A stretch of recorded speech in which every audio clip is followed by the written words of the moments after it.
Aimés dans le Seigneur, le Christ est ressuscité. Alléluia, alléluia. Il est vraiment ressuscité. Alléluia. Nous voici au lendemain de Pâques, mais en fait, pendant 8 jours dans cette octave, nous allons célébrer la mort et la résurrection du Christ, qui est le cœur et le moteur de notre foi. Oui, ce matin, Jésus vient à la rencontre des femmes, premières témoins de la résurrection.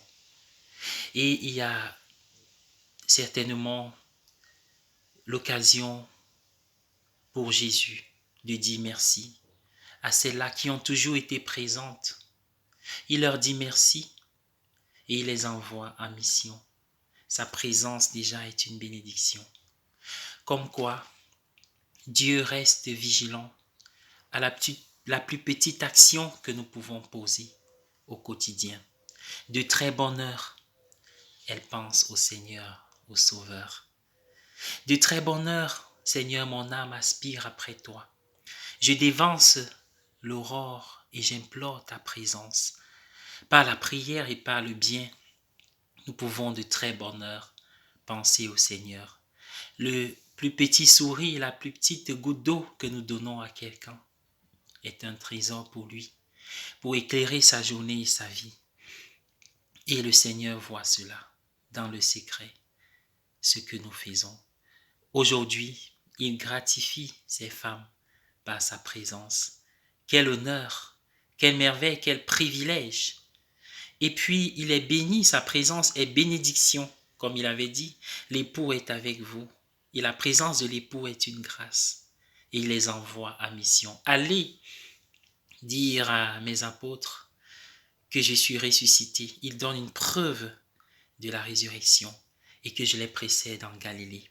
Il faut toujours le dire, se le rappeler. Le ressuscité, c'est le même qui est mort, pas un autre. Car nous le voyons, il y a eu depuis lors ce désir de faire croire que le corps de Jésus a été volé et que c'est une imposture, le christianisme est une imposture. C'est un fait qui est arrivé, il n'y a pas d'épreuve, mais il y a des signes de la résurrection. Et nous sommes ces signes.